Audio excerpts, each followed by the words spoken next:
This is a Ben Frank Connection presentation.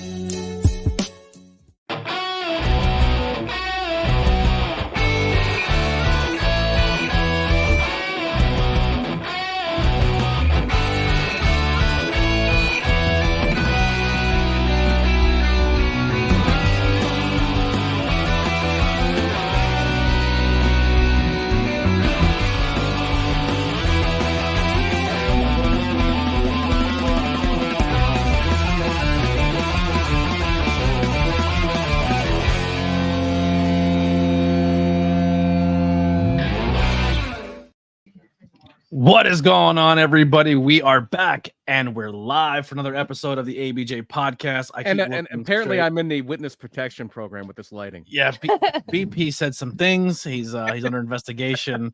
We have a new setup. I'm not sure how I feel about it. It's kind of like I should be here looking, but I'm not. It is what it is.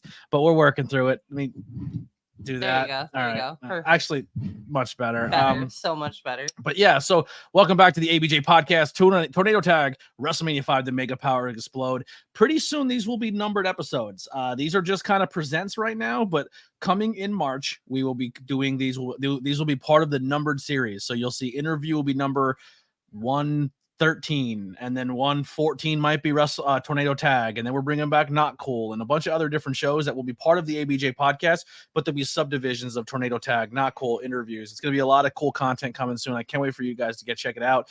Interviews out right now. Jorge Guapo has just recently dropped. Also, Evander James, I believe, just Mr. dropped. James. That was Mr. James. Mr. James, formerly Evander James for PPW, just dropped. And then on Tuesday, we will get our third of the fourth member of the Lost Boys, Miles Penn. And then we will be hitting up some handsome Max Zero. And then we'll end out the live episodes with Frightmare and the world famous Cheeseburger. And that'll be in conjunction with the Worldwide Dojo as well as Labor of Love. And that'll be the last pre-recorded interview. And then we'll be live going forward. An interview might not always be in the cards. It might be, you'll see, a wrestler on talking about a movie or a music album or something along those lines. We're going to be mixing it up. This is becoming a full variety channel. We're doing game streams. We have a lot of cool things going here. We're on the quest to 1K. Also, those 3,000 watch hours, which we're super close to. I think we're at 2,666 hours. 666, Daddy's home. We did it. So Speaking of Daddy home, real quick, you're on a quest for 1,000 subscribers, right? yes. Almost as many subscribers as there were matches in WrestleMania 5. Yeah, That's just about. Now, BP, you've been around me for probably pretty close to since the beginning. There was a couple months where, we knew each other. We knew we were content creators, but we never really collabed. And then I believe it was the Yingling event where we finally solidified the Better Than Ezra concert. And I kind of was like, Better do you just want to be part of the Tornado Tag? And he's like, yes. Desperately wanting Better Than Ezra? Yes. Yeah. They did a free They played concert live in and free. Buffalo. Wow. Yeah, it was pretty. And then the boys upstairs covered all their hits like 2 hours before their show. Nice. Awesome. Nice. But yeah, so we have a little bit of banter we'll go through the beginning before we hit WrestleMania 5. Independent news and things that happened throughout the week of wrestling. Sorry, that's going to bother me.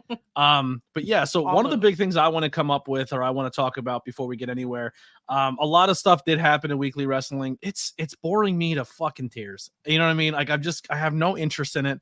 AEW, I kind of think that they're going to move some things around and possibly change the title picture around. I was hoping Swerve would be in that. I think Swerve's getting shelved. I really do. I think they have a different view to what's going on there. But the WWE side, man, press conference. We get Roman comes out and talks to Cody. Cody gives up his spot and says, "I won't be wrestling you at Mania." The Rock will. Rock comes out. They hug. They kiss. And then Cody goes backstage. Rock comes out. Then they go to a press conference and they hate each other. No rhyme or reason, just hate each other. And now we're here and we're looking like we're getting a tag match at some point in time. I don't know. It's all over the place. Yeah. I have lost so much interest in Mania this year. The prevailing rumor is night one main event will be Rollins and Cody against Roman and The Rock. And the main event for night 2 will just be Cody and Roman. So Rollins gets shafted out of a title match. Well, no, that would probably also be night 2. So Roman, Cody, and Rollins in this scenario people think may happen would all be wrestling on night 2. Interesting. Rollins is going to wrestle whoever is in the Elimination Chamber. I don't mind that because I feel like if you say you win, right? So I think the men and the women. Well, they've already said whoever wins the Elimination Chamber is facing Rollins at Mania. Sure, but I think the Rumble should be you get the last match of the card regardless. So say night one is like the women win, they get their main event spot at WrestleMania. They wrestle for the world title.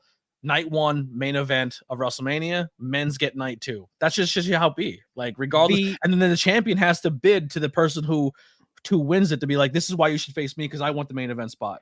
Yeah, the only thing I don't like about that is it telegraphs the Rumble more than it's already telegraphed. Yeah. Like at least when it was down to Punk and Cody, you're like, well, okay, this could go either way.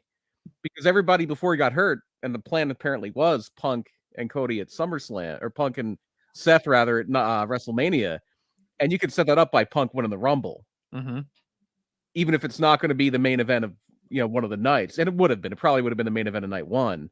Yeah, that is a good idea in theory. That would be a good idea if it was a shoot.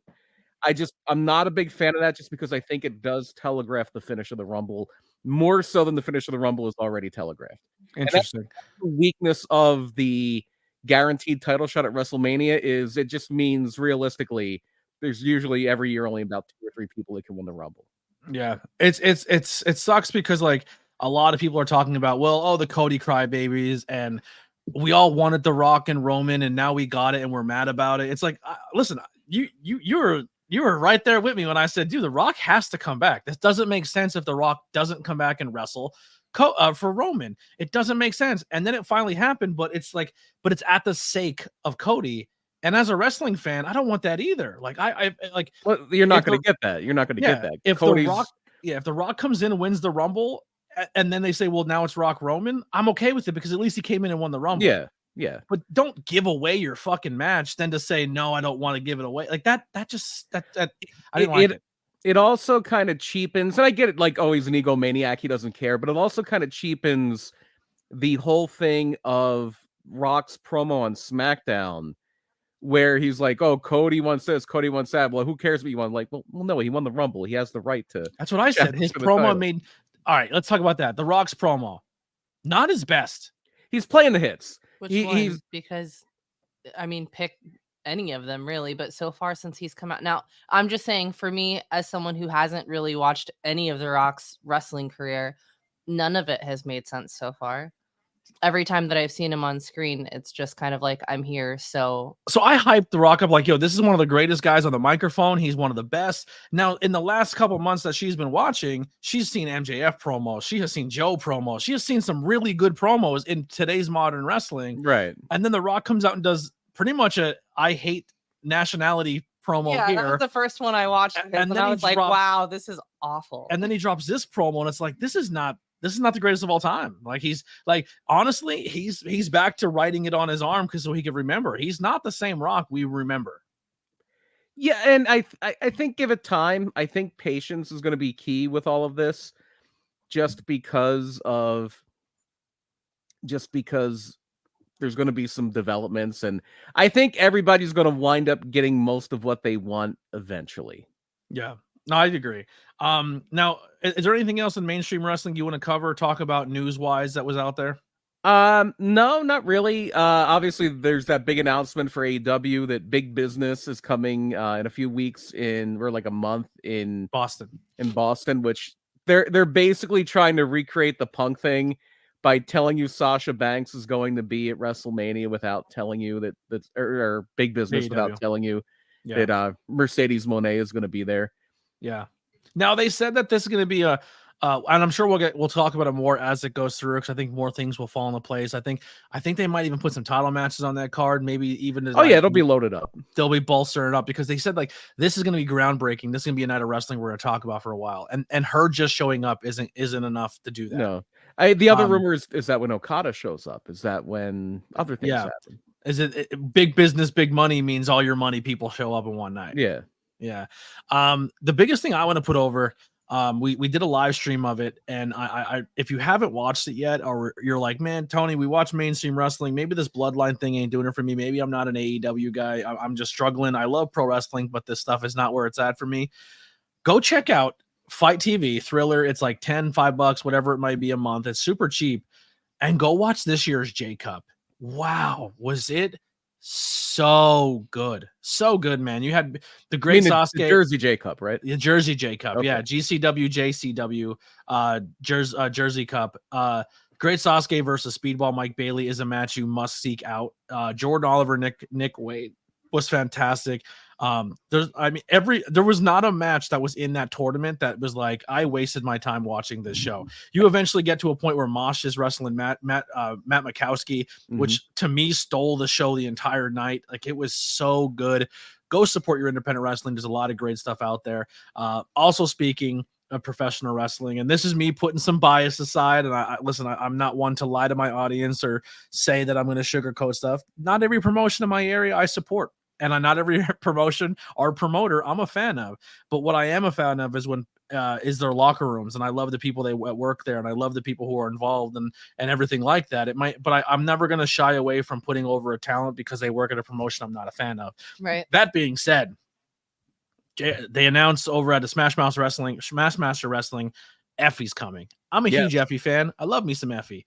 And I'm thinking to myself, he shows up at Smash. There's only one guy on that card. Only one. That needs to wrestle Effie. And he put his promo out today. I shared it in the community. I shared it everywhere.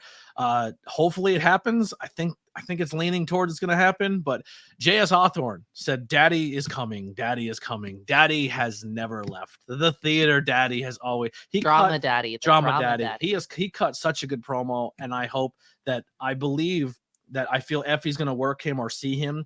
And I think that's going to put J.S. Hawthorne on a bigger stage. And what better as place? he should be. Exactly. And that's what I'm most excited about is one of my friends going to be wrestling a really popular person, and not just popular because they're a wrestler and they get bookings, but they run their own shows. They have one of the biggest wrestling podcasts. Like, Effie is a media person that can get people. If you work Effie, you're going to get eyes on you. And J.S. Hawthorne deserves all of that. I hope that's the way they go. Yeah. Let's ignore the fact that, we've worked with J.S. Hawthorne a lot. We like him. He's really good. He's good. He's really, really good. Yeah. Really. And hopefully that happens. That'll be a match that I'll definitely be on the lookout for, trying to watch as soon as it drops. But super excited. Yes, Steven said Bloodsport X, Matt Makowski versus Akira. So he went from Masha to now Akira. And Nick Nemeth will take on Speedball Mike Bailey. That's going to be a big one. That's fucking sick. It's funny though, because we've seen Makowski and Akira in a similar setting. We did. We watched that match already. We seen it in Frog Sport. Yes. You can watch that match on YouTube right now, but I'm sure they're going to turn it up a little bit. They're two different wrestlers. But Hawthorne for Big Gay Brunch in Philly, I would want nothing more than that for that. Oh yeah, that'd be awesome. Yeah, if we get J.S. Hawthorne somehow on Big Gay Brunch in Philly, I would love that. Love that. Anything on your end of the woods, PPW? Anything you want to put over, promote? Well, we got a ways to go, but we have March 9th will be the next one. PPW Born the Run. I'm trying to think of what we've already announced, so I don't want to let the cat out of the bag on anything just yet. I think what we've announced so far, we actually had to peek behind the curtain here. We had to make a little bit of an audible with an issue that came up, and so. The main event of the show wound up being Adrian Soriano, the champion, against Sam Adams. And Sam Adams got his title shot, but because Soriano won, now Primal Fear and the Syndicate in the main event on March 9th for the trios titles. Interesting. And there was also some shenanigans where that No Good Championship material stole the tag team titles from Wrecking Ball Legursky and Alec Odin. And Alec Odin and Wrecking Ball weren't happy about it. They beat up some security, so they're suspended. They're not going to be invited. They're not welcome in Slatington on March 9th. So in their stead, Championship Material are defending, and I use air quotes heavily, defending the tag team titles against CXR. Okay. Which I love that team. Every month I'm a bigger fan of that team. TJ Epics and Chael Connors are. I'm so happy they're getting an opportunity there. PPW is bringing a lot of people in that I care a lot about. Obviously, like how did Harleen do in her debut? Harleen got the win. Harleen got the win over Zaya Brookside. TNA knockout Zaya Brookside. Wow. And Clara Carreras in a 3-way. Love that. I think they may be the only 2 matches we've announced so far. I don't. Oh no, because he earned the right. A rematch from a ladder match back, I think, in September or October of last year. Nolan Pierce and Dio Bando for the TV title. Yeah. Oh, wow. If there's an audio out of sync, it might be. It's been happening a little bit recently with StreamYard. Are you using Firefox or Google Chrome? I am using Chrome. And then it shouldn't be a problem. I don't know. Sometimes it happens where it gets out of sync. If we're out of sync, is it both of us or just Brian? It might just be me because I look out of sync on my end. Oh, okay, that might be it then. I can try leaving and coming back. No, you're fine. StreamYard's fine. This is the, like, audio for the most part anyway, and you're pretty much in the dark. I don't think it made that much of a difference. Yeah, right now. kind of. We both don't have faces for radio at the end of the day. You know what I mean? But yeah. So PPW killing it. You know, they got Journey. They got Ricky Price there now. They're bringing in some really cool people. Harleen now in the fold. I'm really excited. CXR. I love those kids to death. They're really, really talented, and it's exciting to see the future of PPW. And I know a lot of people were very. I didn't get to see it because I'm usually backstage during PP. I don't want to press too much on this, but yeah, I know people have raved about Clutch Adams against VSK from the last show. They're both amazing. People loved that match. I have to try to sign up for Premier Streaming Network so I can actually see it. But if you have Premier Streaming Network, check out PPW Born the Run, or I'm sorry, that's the next show, PPW Walk the Line, and Clutch Adams and VSK tore the house down, as they often do. Absolutely. All right, well, let's get into it. We are going to rewind the clock back to April 2nd, 1989 at the Boardwalk in Atlantic City, New Jersey. The World Wrestling Federation had a total did a pay-per-view, WrestleMania 5 in the Trump Plaza. Unfortunate. A total of 14 matches were on this show. We'll just say Boardwalk Hall because the actual building is Boardwalk Hall. Yeah. The main event was Hulk Hogan versus Macho Man Randy Savage for the WWF World Heavyweight Championship, billed as the Mega Powers Explode, which after a leg drop, Miss Elizabeth was ringside in a neutral corner for the first half of the main event prior to referee sending her to the locker room. And it also had undercards, including Ravishing Rick Verd versus We're going to run through it all. We're going to run through it for the IC title. I'm just kind of setting the stage. The Hart Foundation were in a match. Greg the Hammer Valentine, Honky Tonk, Demolition, the Powers of Pain with Mr. Fuji in a handicap match for the WWE Tag Team Championships. And there was a whole bunch of just absolute shenanigans going down on this card. But it's going to start off right away with America the Beautiful. Oh, no. By Rockin' Robin. So this is how hard it was to get women's wrestling on a pay-per-view. Yes. In 1989, that they would rather have this. Yep. So you win the World Women's Championship and you're like, can you sing? No. Awesome. Great. Get out there and do it sing. anyway. She was so uncomfortable. I don't think she did a awful job, given the circumstances. I think horrible. Whoever told her to do the rendition and like hold on, pause here where there's not a pause, and then pick it up a half a step later and do that every single time. Whoever told her to sing it like that should be banned. I don't think she was given any if it's pro wrestling, she was given zero direction. Probably not, especially back then. Although you don't somebody think should she have told practiced her. it? You mean to tell me you don't think she practiced it? I would you don't almost, think she said, I would hold almost on, guarantee that they put her out there a day or two before. I don't think she knew for a long couple hours, and we're. I would no. It was advertised that she was going to be singing the national anthem, or America the Beautiful. They always do America the Beautiful. I think it was it's just like what they do in WrestleMania. Like they had done it in other ones where I don't know who did it. WrestleMania 1, WrestleMania 3. I want to say it was Aretha Franklin. Yeah, it was Aretha Franklin. I know 15. I was at 15. It was Boys to Men. Yes. Who's singing it this year? No idea. I know who it should be Boys to Men. No. Should be Boys to Men. Being that it's in Philly, come on. Boys to Men did it at WrestleMania 15 in Philly. It should be The Roots. Oh, The Roots, yeah. But I like that. Fair. I know Ray Charles did it at one point. Little Richard did it at one point. Depending on how big WWE has been, it is how big of a star they get for it.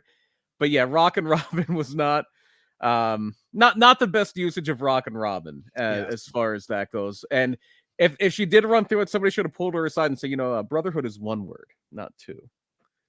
It was always brotherhood when she said it. Well, because she's a Hogan fan, brother. Well, actually, yes. Is that part- actually like accurate? No, that's Do not you why think she that's did why it. she's saying it that way? No, but 'Cause part that of was the what bothered me. part of the build up to the Mega Powers Explode was they did this thing called Face to Face on Primetime Wrestling, and they did it for Hogan and Savage, but Savage didn't show up. He said if he saw Hulk Hogan, he just wouldn't be able to contain himself. He would just beat him up right then and there. Love. But then they had Sensational Sherry and Rockin' Robin, and Rockin' Robin was taken up for Hogan, and Sherry was taken up for Macho Man. Yeah. So we are gonna have the greats, Jesse the Body Ventura and Gorilla Monsoon on commentary tonight. Fantastic. Listen, I we were listening to the show and watching the show, and Lily's like, man, she likes them on commentary, and she goes, she actually like the way they flow together reminds me of you and BP, and I said that's what we've tried to achieve. Well, since plus I also caught on to the or what was it? Stop that. Oh, would you stop that? Like, would you stop will you that? be serious? Yeah. Yeah. So Yeah. we throw even in our own commentary, we throw a lot of homage to the Mean Genes, the Jesse Venturas, the Mean Genes, the Bobby Heenans. I watched a little too much Gorilla Monsoon growing up, and some of it definitely rubbed off. Yes, absolutely. I know me personally, when I try to do commentary, I try to mimic a little bit of probably more of the Jesse than I do Bobby, because Jesse was a heel, but he also didn't like some heels either. Like he wasn't just straight down the middle where good guys are bad, bad guys are good type deal. Jesse Ventura is the best wrestling color commentator there ever was. A lot of shots being thrown. Yeah, they were going to throw down there a few times. There was some. So again, I don't know much about what was going on, but I did see Donald Trump in the front. Yes. But you played it back. You didn't have to play it back. I was listening so intently to what they were saying. I was like, dang, they're calling out everything. This is not even wrestling related, but I am here for it. Jesse threw a line out on commentary that says, what, just because they're not from America, they don't like you? Did your ancestors come from a different place? What, should we just tear down the Statue of Liberty? If they're just your friends, they're allowed in the company. Oh, so if it's your friend, they're allowed in though, because they're your friends though? Oh, okay. That's 100% Jesse Ventura throwing shots at Donald Trump. It has to be. Well, I mean, back then, believe it or not, Trump wasn't super political. Wasn't he positioning to make Native American people get blood tests so they could prove they could have casinos? I don't think in '89. He had just wrecked the USFL a few years before that. Yeah, it's rough. And now he's in the process of wrecking Atlantic City, which took a little while longer. But no, I think that was just more Jesse being Jesse. That was Jesse. And it's so funny because in kayfabe, Gorilla Monsoon is from Manchuria. He's not from America. I mean, I think he even brings up like, oh, you're from your parents came from Italy, because that's really him. But they would throw little things like he would call everybody called Gorilla Monsoon Gino, and he would even call him Gino Monsoon sometimes. Commentary thrown a lot of inside baseball names being thrown out a lot. Monsoon there were so many names that I didn't know. Monsoon was very inside baseball to the point where, and this is kind of the lesser side of Gorilla Monsoon, I guess, where if a wrestler was secretly gay, he would say, oh, he went to the Pat Patterson School of Self-Defense, or no, the Terry Garvin. No, it was the Terry Garvin School of Self-Defense. Terry Garvin was another openly gay agent. Or he would say like, oh, he learned that go behind from Pat Patterson or something like that. I love that. We'll get to the match, but there's a lot of things I want to call to attention on commentary. But we're going to start off with our first match of the evening: King Haku with Bobby Heenan. A lot of Bobby Heenan in this show versus Hercules. This match was rough. All right. It kind of got sloppy for a little bit there. There was I don't think it was so much on the fault of King Haku, to be honest, but it was what it was. They got 6 minutes and 55 seconds out of it, and your winner is going to be Hercules by pinfall. So the whole story behind this match is Hercules is feuding with the Heenan family. And Hercules, if you go back to like WrestleMania 4, he was a heel. He wrestled the Ultimate Warrior. Bobby Heenan was his manager. And because Hercules kept losing the Ultimate Warrior, he wanted to get rid of him. So he sold his contract to the $1 Million Man, who wanted to make Hercules his slave. But he didn't want to be a slave, so he turned babyface, and he was the mighty Hercules. So this is the common man, the guy who's not going to be a slave against the king. Yes. And Um, it's very strange because sometimes that crown would be defended like a title, and sometimes it wouldn't be. So like Hercules didn't become the king because he won this match, but like not too long after this, like maybe a month or two after this, Jim Duggan does become the king by beating Haku. But he's like a transitional king because like a month later, Macho Man becomes the king, and that's when he became Macho King. Overall, what did you think of this match? What are the things that stood out for Eh. you? Things that maybe you wish you forgot? It was if you're looking at it through 2024 eyes, it is very much not what modern wrestling is. It's very plotting. There wasn't, especially in WWF in the 80s, work rate wasn't a thing. Mm-hmm. Work rate was not something they really cared about. I mean, you had your Ricky Steamboats, Tito Santana was really good, Randy Savage was really good, but they didn't really care about that. If you wanted that, you watched NWA or WCW, who, by the way, had a show that night that a lot of people watched. Like, a lot of people watched wrestling that night. To this point, WrestleMania 5 was the highest bought WWF pay-per-view. It beat WrestleMania 3, WrestleMania 4, all of them, just because you had more pay-per-view audience. Like more houses were wired for pay-per-view. And then to counteract WrestleMania 5, WCW did a Clash of the Champions where to that point, one of the most beloved matches ever happened, which was a 2 out of 3 falls match between Ric Flair and Ricky Steamboat. Ricky Steamboat was the NWA champion and successfully defended against Flair. Yeah. And if you wanted that kind of wrestling, you watched the other guys. Yeah, absolutely. It's a different flavor. And I think a lot of people were like, well, we like this style so much that we think this style should be what everybody else is doing. Like, kind of like right now, people think AEW should do more of what WWE is doing. And they're like, we want to be different. It's like DC Comics and Marvel Comics, Sony and Xbox. Opposite. I think it's the opposite. Everybody wants to do New Japan kickout matches now. Yeah, pretty much. Which is what AEW style is. It's losing me because of it. I can't stand when a guy gets hit with a semi-truck and kicks out. And it still keeps going for another 20 minutes. Yeah. Yeah. Well, kind of going back, I know we kind of went into the main of 5, but Jeff Hardy, that match should have been stopped. He was out cold. Yeah. That should have been stopped. That was really disappointing in AEW for that one. But anyway, another thing I want to call attention to, I don't know logistically why they set it up like this. I don't hate it. I like the steps going down from the second story to the ring with the crowd in it. That was a cool camera shot. I wish that was the camera shot for hard cam the whole show, but it was just the entrance and then the hard cam turned again. You know what I mean? From what I understand, because I listened to a few things kind of prepping for this, this is the same building where they do like the Miss America pageant and things like that. Yeah. And the locker room was basically the stage, like they would do Miss America on. I guess it was a high stage. I don't know, because there were steps coming down and everything. It was just the way that building was laid out, and they didn't do big elaborate sets back then because there are a lot of seats that you get rid of when you do that, and ticket sales are really the name of the game back then. Even though this was 4 and 5 were both in this building, they did WrestleMania in the same building 2 places in a row because Trump gave them a buttload of money. Like more than they would make running a stadium to run these shows. And that's why the crowd is kind of dead for this one, because a lot of it is just passing out tickets to the high rollers. It wasn't a wrestling crowd. Yeah. 18,963 is what they said it was. Was WrestleMania 4 set up the same way? You came down steps? Yes. Yeah, it was the exact same thing. To the point where if you look very closely at the apron, they just basically covered up the 1 in IV for 4, and so it looked like a V for 5. Yeah. Yeah, and we'll get into something else that I picked up on, but our next match will be a tag team match. The Twin Towers, Akeem, the African Dream, and the Big Boss Man will take on with Slick.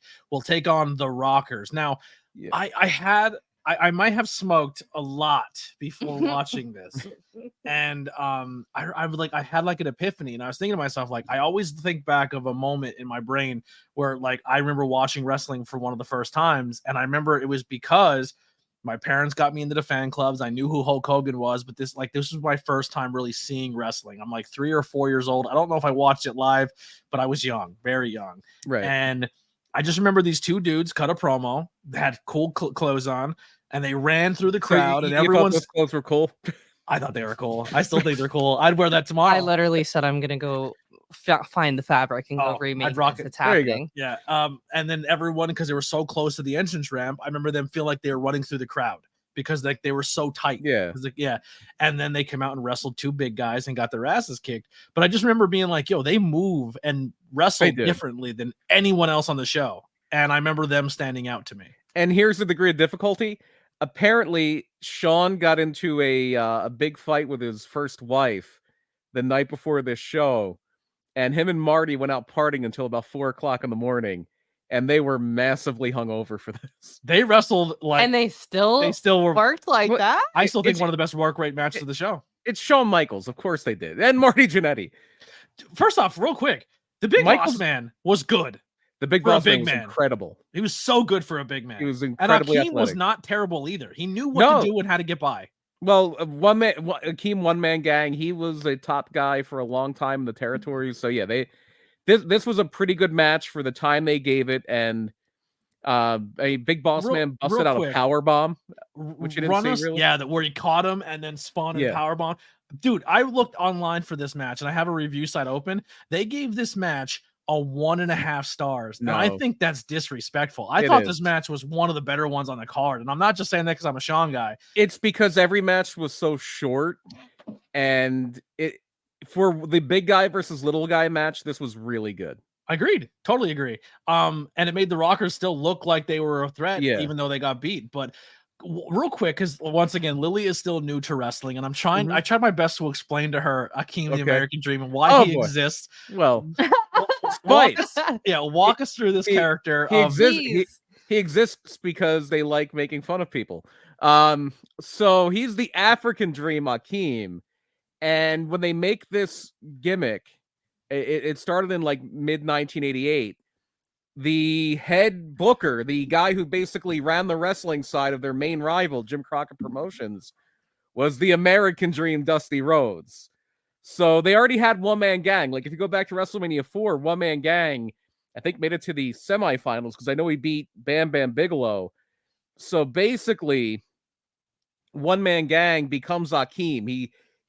Slick takes him to Africa and he finds his roots as the African Dream Akeem. And he's completely white. Right. No, I saw the thing. I saw it. And he's a white guy that dances and acts quote unquote black because that's what Dusty Rhodes was. The whole thing is to make fun of Dusty Rhodes. Yep. Here's my question though. All right. Y'all don't judge me on what I'm about to say. Did Dusty Rhodes act quote unquote black though? He was a man of the people. He connected with both black and white audiences.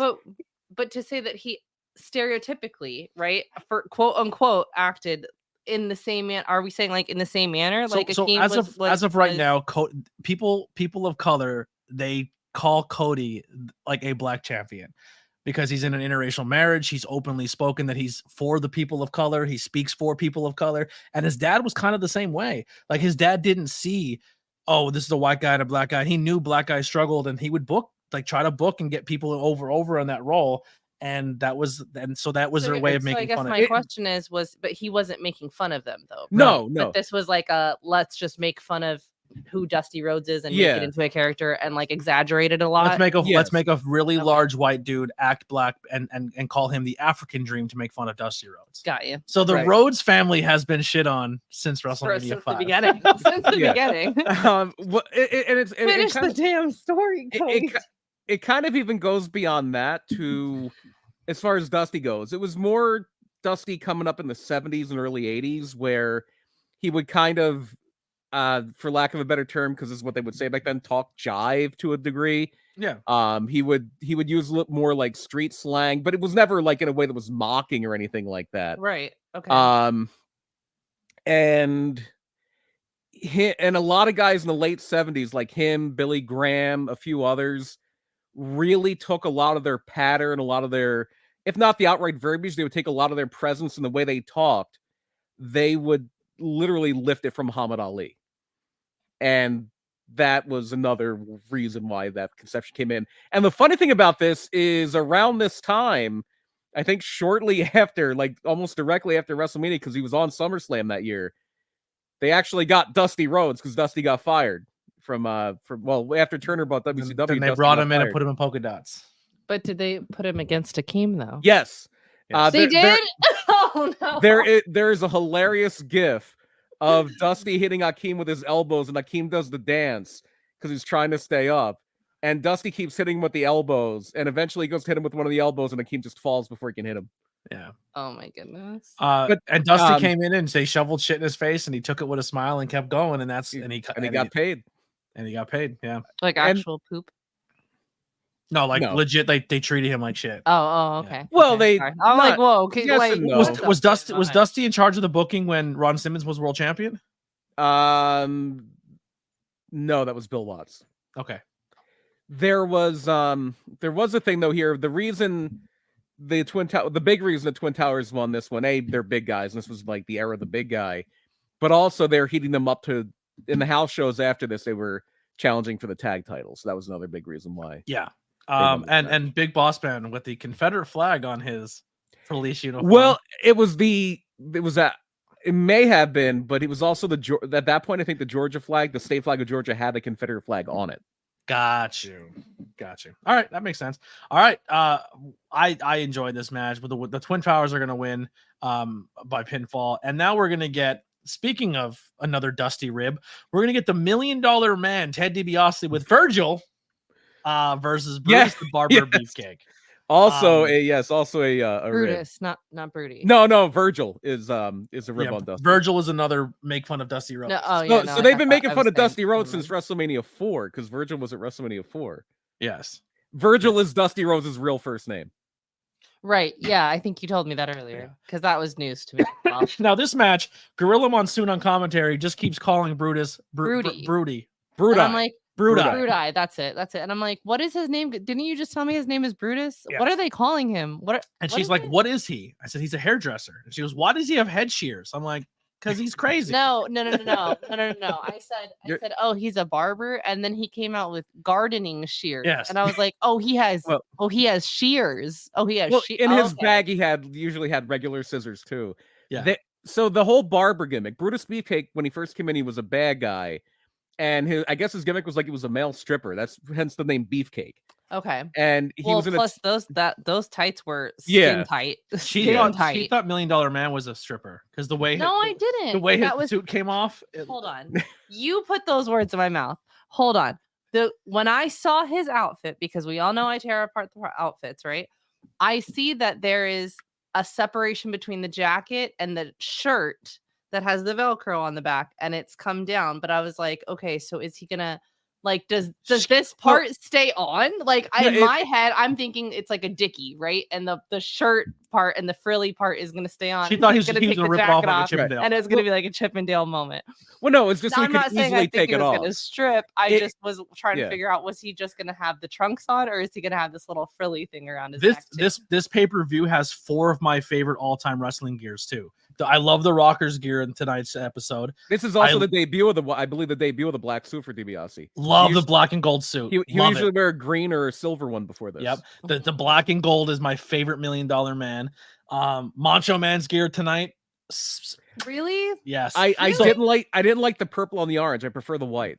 I didn't like the orange either. I didn't like the orange. I like the orange. Orange and like purple together. I didn't like how it looked. So with he did a pink and green cape. He eventually but the pink and green cape did not match the orange shorts. I like the orange, white, and purple because King Macho Man then had a lot of orange and stuff as well. But after this, he becomes more of like he looks like a cowboy. He has the leather jacket with all the I like Macho everything. Yeah, I like Macho Man with the cape, no shirt, trunks, and the bandana, and like he's almost bare minimum, but it's still flashy. Yeah, that's fair. Yeah, and Rick Rude. Rick Rude's one of my all-time favorite characters. Yeah. So we have $1 Million Man versus Brutus the Barber Beefcake. This one's gonna end in a double count out, no winner. And the stipulation of the match was a hair versus hair. I don't think it was. They kind of intimated like Brutus might cut his hair because that's what Brutus did. The whole origin of the barber thing was he helped Piper cut Adrian Adonis's hair at WrestleMania 3. That was when he first turned babyface. Yeah. And then he became the barber. I don't think this was a hair match. He had just done a hair match against Ron. He didn't even have a feud really with DiBiase. These are like two guys who were pushed guys, but they didn't really have a program going on. But back then you didn't really need a feud for every match because it was so rare to see two guys of that caliber wrestle each other on free TV. You only really did it on like Saturday night's main event. And it was usually after a feud was kind of running out of gas. So it's like, oh, because you got to remember, TV at this point was usually like job match, squash match. And then like your main event of a TV show might be like Coco Beware against Randy Savage or something like that. Like two guys that are like, if it was nowadays, the main event of a Raw might be Drew McIntyre against like Johnny Gargano. Yeah. And $1 Million Man, I didn't forget. I was always a fan, but I love him in the ring. He was very good. So can I just say that for someone being named Brutus the Barber, Beefcake, I was full, forget the beefcake part. I was fully expecting like a Sweeney Todd gimmick. Like this dude is going to come out and he's going to cut people's heads off and there's going to be blood everywhere. And I'm just like getting ready for someone to get cut. Yeah, he never had that much depth to his character. Essentially, he flopped between good guy and bad guy in according of if Hogan needed an opponent that he can beat. Yikes. No, this was his peak run, and he was the Barber for a good 3.5 years, and he would have been longer, but he got hurt. Yeah. He the year after this, he had the parasailing accident. But no, they would not do that. This was very much time when WWF was for children. One of the reasons I liked WrestleMania 5 so much at the time is because I was literally 5. Yes. Pray, train, and eat your vitamins. Yeah. Yeah. So, anything else with this match you want to cover before we get to our next one? No, it was a match, and the one kind of story they try to tell within the match was both these guys kind of used a sleeper, where Brutus used an actual sleeper and DiBiase used $1 Million Dream. Yep, and we never really got. I mean, $1 Million Man put his in, but I don't think Brutus ever got his in, did he? I don't think he did. Yeah. Or he did, and DiBiase got right out of there. Yeah. Then we have the fabulous Rougeau brothers with Jimmy Hart versus the Bushwhackers, and they cut part of it off, and I was furious because they did an interview before this with somebody. They did an interview with or they were showing like the thing with the Bushwhackers, or Oakland was interviewing somebody. I forget what it was. Oh yeah, but they cut off part of the greatest wrestling entrance music that ever existed. All American Boys, the Rougeau brothers theme. Now, Rougeau brothers, she's like, what are these guys? I'm like, they're Canadian. We just make fun of them. Well, no, they're Canadians that moved to Memphis, Tennessee. I missed that part. Once Jimmy Hart became their manager, they would wave little American flags. And their theme, All American Boys, is all about that. And then there's an entire verse that's in French.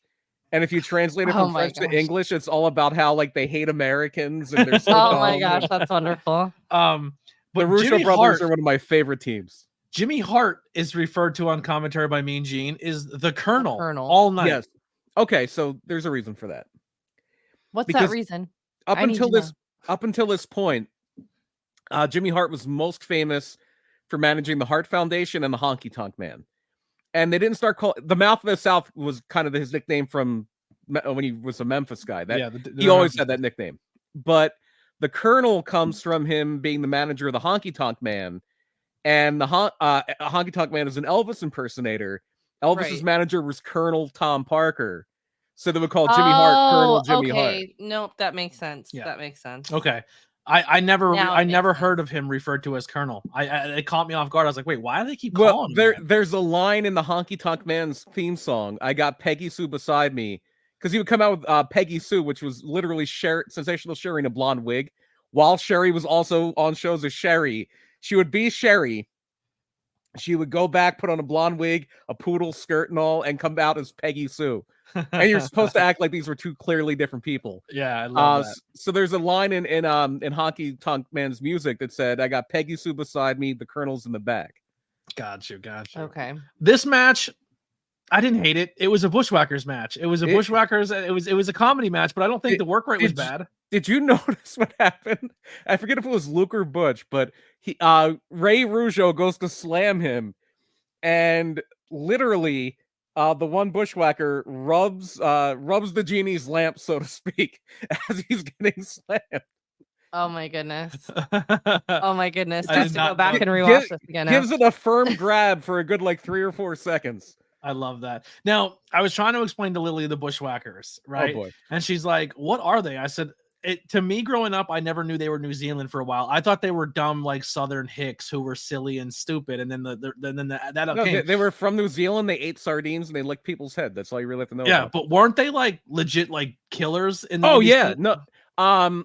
Well, not even on the indie scene. In the NWA, they were like a brutal heel tag team. They would have they were sheep herders. They would have bloody brawls. They would they were vicious. I'm trying to think of a team. Briscoes. Were they like Briscoes where they weren't afraid to go out there and bleed and fight and get nasty and gross? Pretty much, And then they came to WWE and became Can I tell you something? cartoon characters. Yeah, became cartoon characters. Exactly. I've only ever seen one Briscoe work. Yeah, but what I'm saying is the Briscoes, they look like good old boys. They had long hair, they missing teeth, like they never had long hair, right? But... Well, Jay, well, I'm saying, but Jay did have Jay had dreads. Yeah, I'm thinking of like early Briscoe brothers. Yeah, but they just didn't look like your glamour boys.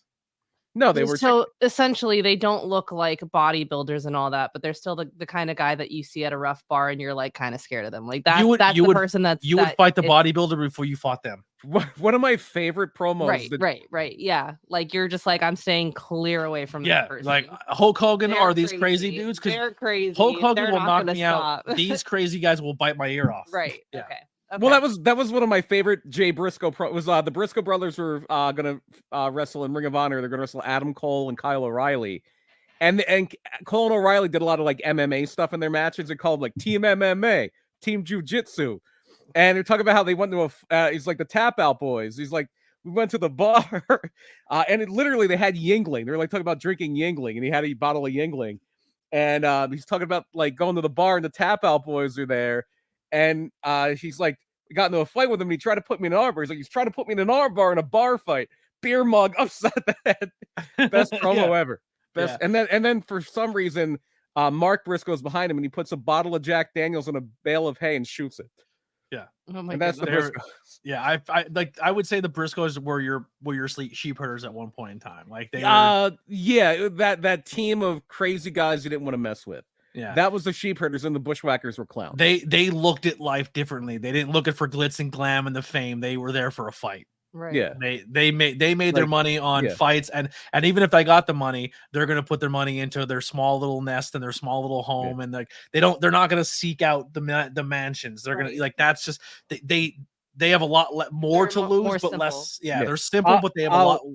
Yeah, it was I'll lose 2 pints of blood to make sure you lose 3. Is the sheep herders. Okay. Well, once again, kind of crazy, but we get a decent match out of it. The finish was not the greatest, but it happened. A lot of interference, and we'll get to the next one here. This one, Jimmy Hart did some fun work in that match. Yeah, too. Jimmy Hart it was a comedy match. It was fine for what it was. Yeah, this match, and then they did just cost Sean Mooney in the aisle and lick him, and or Sean Mooney. Yep. Dude, and the funny thing is, Sean Mooney, as someone who's hugged a wrestler after a match, they purposely put all their sweat all over him. He did say, he was like, yeah, go for it. Like, why not? Or something like that. And you're like, man, you could tell he didn't. And they still licked each other's heads sweaty. Like they cared about each other. Like, I don't think I would do that. But this next match. And by the way, Bushwhacker Luke is a good friend of a good friend. He is. Yeah. Bushwhacker Luke and one of our friends are really good buddies. And I will always love the Bushwhackers. As a kid, they were one of my first favorite tag teams too. If you were a kid and you didn't fucking walk around your house, I seen him live once, and it was the coolest thing ever. I saw the Bushwhackers quite a few times at the Spectrum. We have Mr. Perfect versus the Blue Blazer here. We don't get a lot of time. We only get 5 minutes and 49 seconds, but God, was this a good match, and God, did I love it. And so Mr. Perfect is so perfect he slipped coming down the steps. He fell down the stairs. That too. Yeah, he fell down. He's not. And he never broke face. He just But he also had no music coming out, and I was like, is he too perfect for music? This was a time, and I noticed this a lot through the show. And by WrestleMania 6, it's mostly gone. This was a time where not every heel had music. Yeah. Andre never had music. Yeah. Andre didn't have music either. Andre never had music.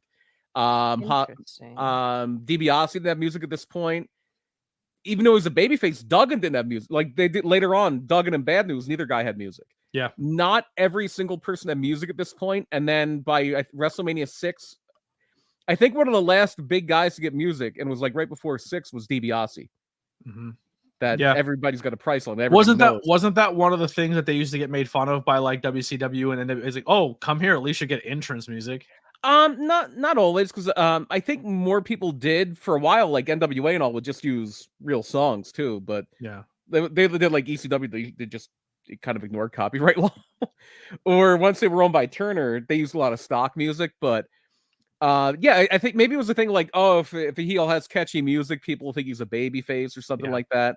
But this is the debut also of Mr. Perfect's trademark neon singlet. Before this, he would always wear trunks. Yeah, they did say something about him wearing very bright colors. Yeah, that doesn't look like Olympic gear. Mm-hmm.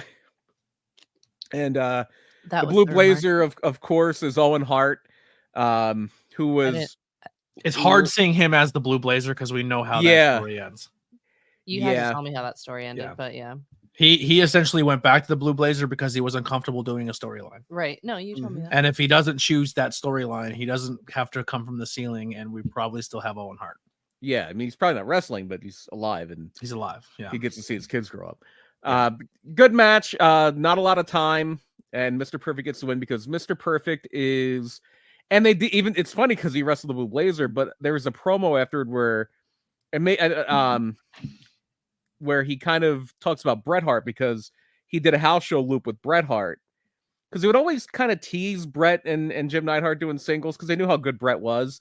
Mm-hmm. And if they wanted to test out a guy like, let's see what this guy's really made of, they would put him with Bret Hart, which was a mistake once because they put him with a guy called Tom McGee. And it was an amazing match, and people were like, "Oh, this Tom McGee's really good." And they put him with other people, like, "Oh wow, Bret Hart's really good." Yeah, Bret's carrying it. Yeah. After this match, we do get a little bit of a promo. Howard Finkel introduces Jesse the Body Ventura as a special commentator. I didn't understand it. Yeah, there's more. There's more that happens. Yeah. I love music. I'm a music guy. There's one place for some reason wrestling. Are we not going to talk about Mr. Fuji doing a 5K? Oh, Mr. Fuji does a 5K. He gets in lost in a suit. He gets lost in the crowd, but somehow comes out at the end. Clearly cheated. There was a thing where, like, because they had these, I don't think still have them, but even like years after this on the Atlantic City Boardwalk, they would have these like push carts. There would be like these little, like it would be like a bench with a. This is like before the tram car. That's Wildwood. Watch the tram car. That's Wildwood. Yeah, it's Wildwood. Atlantic City. Good call. Atlantic City had these push carts where you would sit in the cart and somebody would literally be behind you pushing you down the boardwalk. And like I think they said Fuji got one of those and got pushed to the pushed to the finish line. And then we had the music act. And music in wrestling for some reason just don't put it inside the ring. It never works. It never works.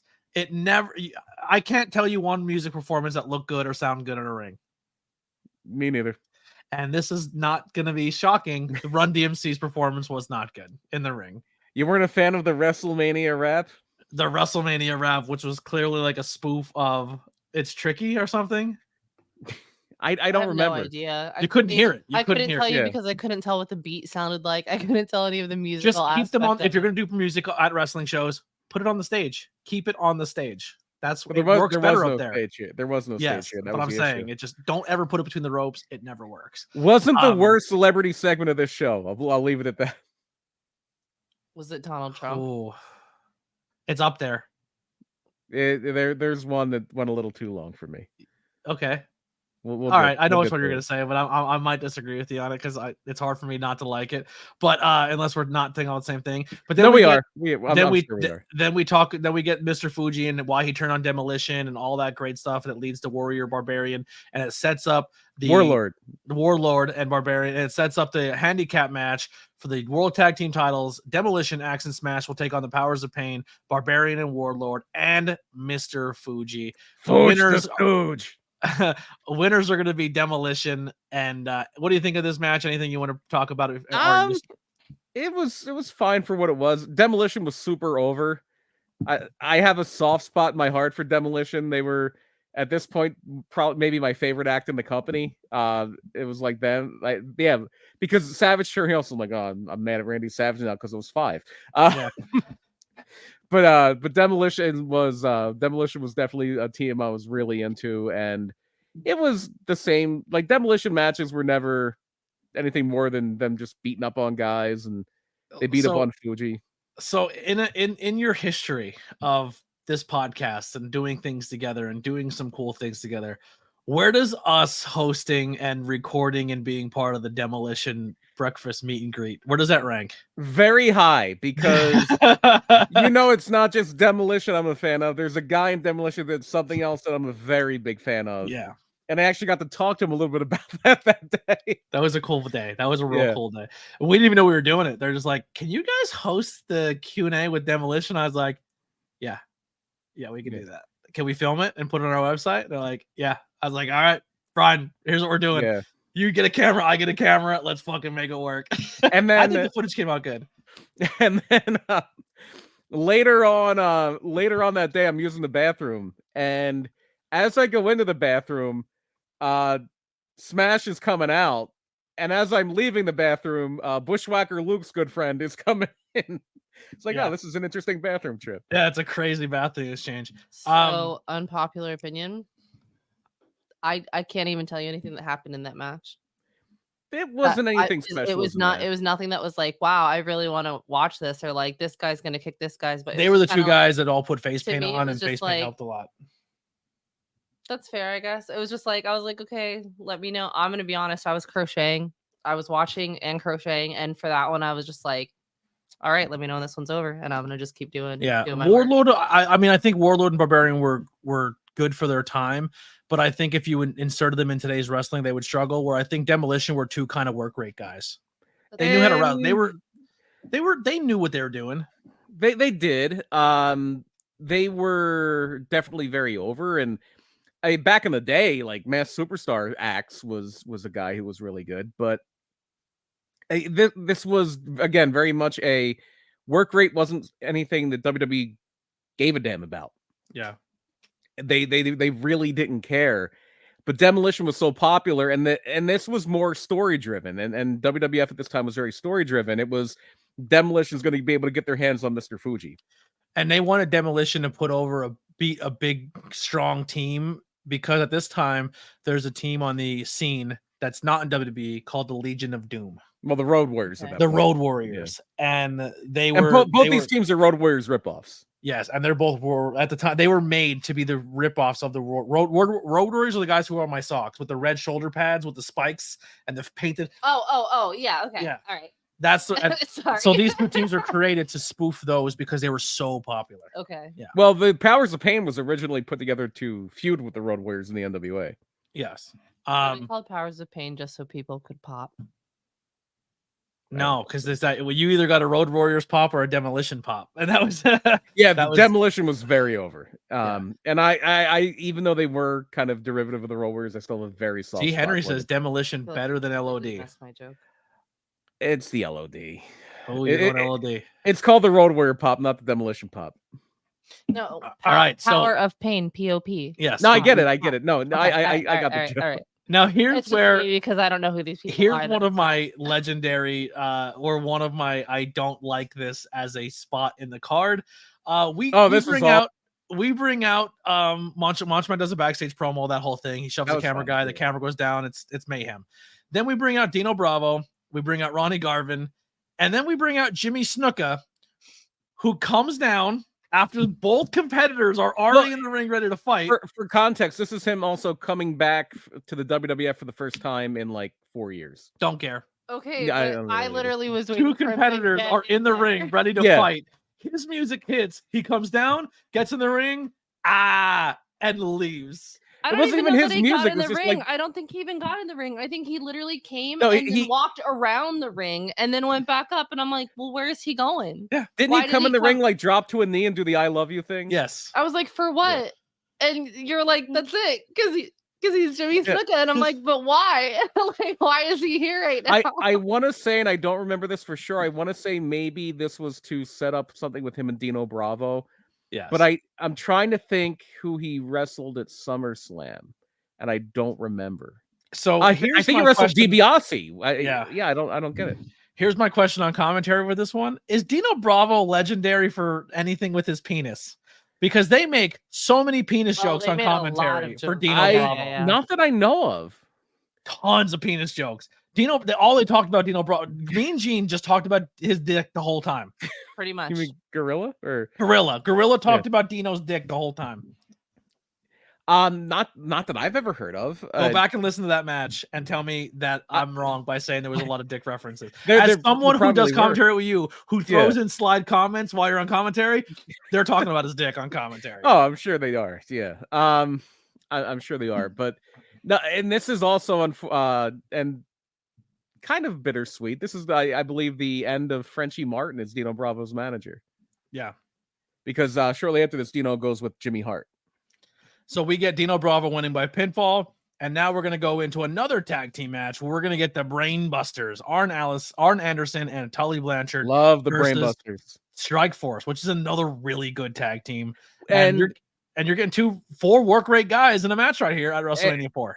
And Strike Force are the former champions, but they haven't teamed in forever because at WrestleMania 4, that's where Demolition were heels at WrestleMania 4. And Strike Force lost the tag titles to Demolition.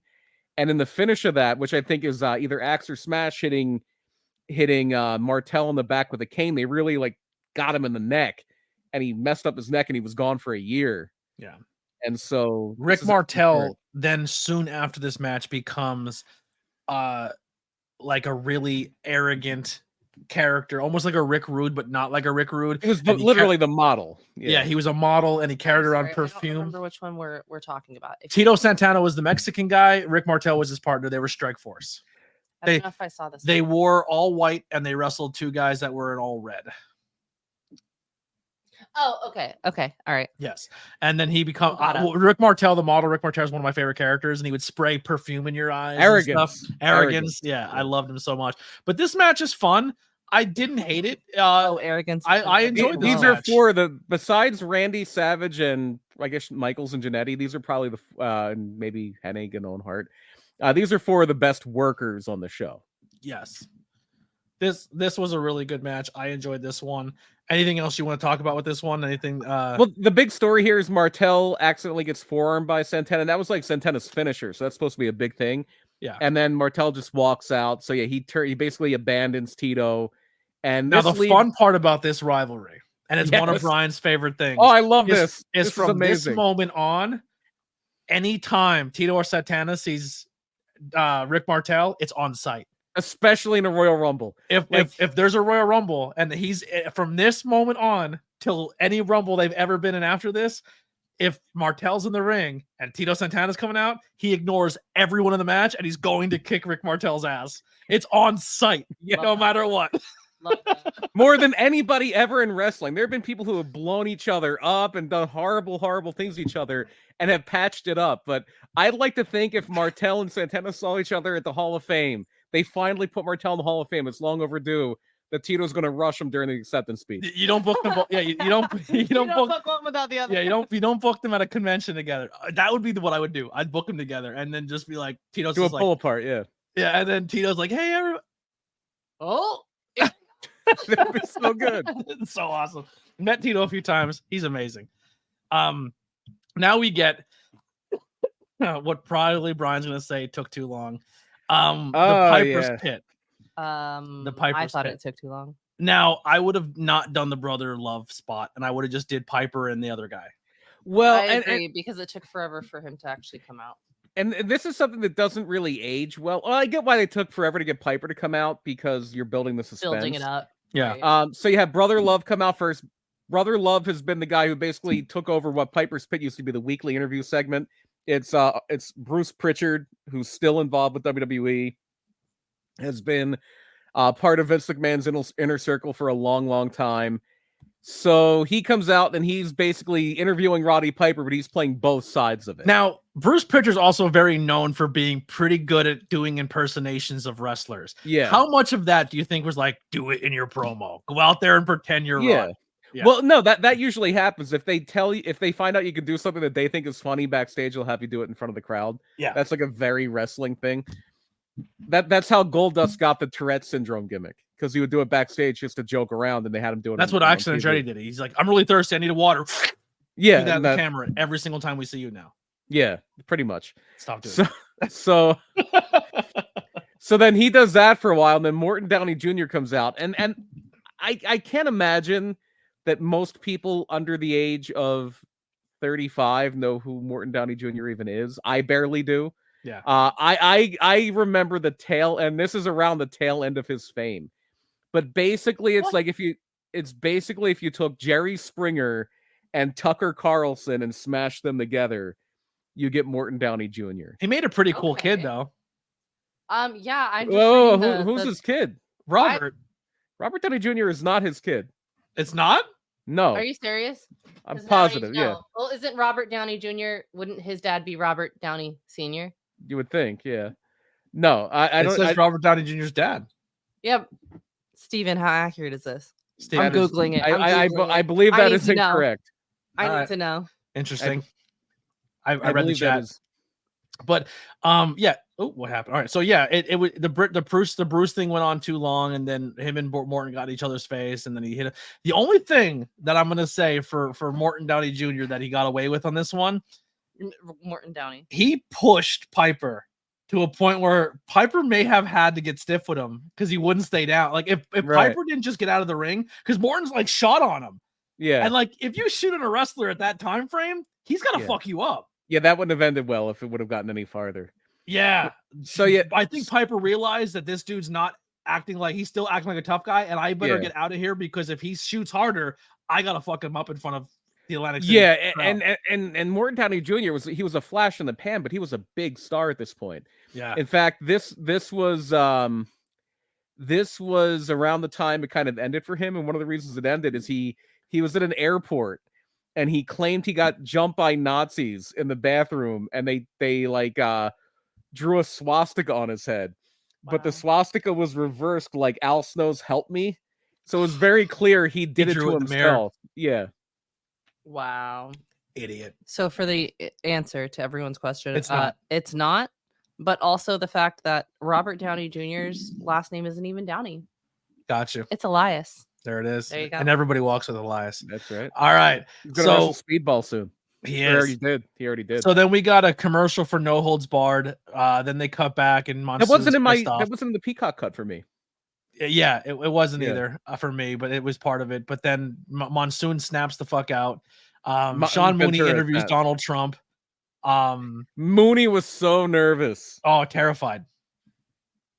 You know how many people were watching this back in the 80s, 89, and we're like, that guy is gonna be the president one day. It's a shame Sean Mooney wasn't the president. Then we get Mean Gene interviewing Hulk Hogan, who cuts the most narcissistic promo of all time. Listen here, brother. This is why you don't like Hulk Hogan, all right? It's because the Hulkamaniacs overrived. There was more maniacs than there was the madness, brother. But that didn't matter to me. I'm just bringing it up for no reason. Like everything was like I was more popular than you, and that's why you hate me. Dude, he doesn't like you because you're trying to take his woman. Yeah, like, it's very clear why he doesn't like you. Yeah, but it was because he had more fame, and Macho Man wanted his fame. No, that's not why at all. Yeah, he's a glory hound who's trying to take his girl. That's why he doesn't like him. Yes. Hogan's the heel in this. And then we get Bobby the Brain Heenan with Andre the Giant and Jake the Snake Roberts with a special guest referee in Big John Studd. We get 9 minutes here. This is another DQ. This is the one that was really notorious because Jake wins via disqualification. Brings the snake out, and Andre gets out of dodge quick. He does not like snakes. Well, that was actually after the DQ. Well, that was the whole premise of this match and this feud was Jake was feuding with Rick Rude for a while. In fact, Rick Rude like famously put Jake's wife's face on his tights, like on the crotch area. And the match that ended their feud was on Saturday Night's Main Event, and Andre comes out and attacks Jake. And Jake gets the snake and throws it in the ring on Saturday Night's Main Event, and they act like Andre the Giant had a heart attack. Like he grabs his chest, he falls down, and Heenan's like pounding on his chest trying to revive him. Oh my goodness! And then like the Royal Rumble is the pay-per-view. But he told him, he goes, "I'm gonna do this, but don't put that fucking snake on me. Keep it away from me. I'll play dead in the crit, but if you put that fucking snake on me, I will rip it in half." He probably could have. He probably could have. Is right. Could have easily. But this is also shifting the feud from What did Jake they and say? Andre to Jake and DiBiase, because DiBiase steals the snake. Jake chases him up the stairs, and then Andre starts attacking Stud, and that's the DQ, because after this on the house shows, because back then, even though pay-per-view is a big money thing, the money is still being made at the house shows. So the house shows after this were Stud and Andre for a while, but Andre never liked Big John Studd. Big John Studd was one of those guys that was like almost universally liked. He was just known as a really nice guy. Pretty much everybody liked him, but Andre hated Studd. And it goes back to he told Studd, don't step over the top rope when you're coming in the ring. That's my thing. I don't want anybody else to do it. And Studd still did it. And Andre just hated him ever since. And Andre would, on the house show loop, beat the hell out of Studd every night. And finally Studd's like, I'm done. I'm done. I quit. Yeah. So I it was didn't last long. commenting like how like so they were saying when they bring them out, right? They give the height and the weight, and Andre's was 7'4" or 5, and it was like we don't know. We don't. He actually wasn't 7 foot. He was. Most people think he was really like 6'11". Okay, fair. Next thing that I noticed though was like how low down the top rope was to this guy's hand. Like, and they're like, oh, he's caught up in the ropes. And I said, yeah, he's caught up in the ropes, guys. He's caught up in the ropes, guys. Yeah. Well, it's not like he's like up here stuck. He's just like, I'm caught. Andre at this point, his health wasn't great.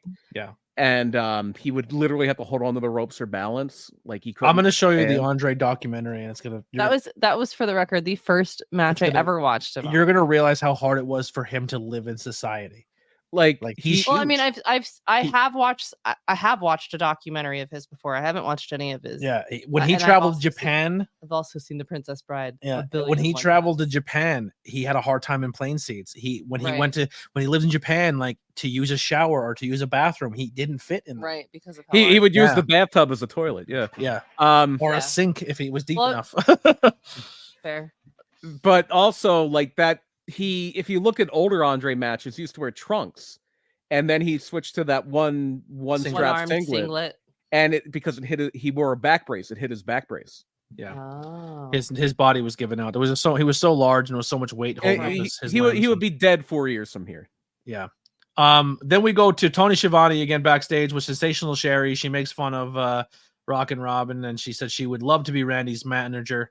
And I'm sorry, she didn't say that. Yeah, she trash talked Elizabeth saying the Mega Powers will explode, and it kind of set up possibly her becoming manager with Savage.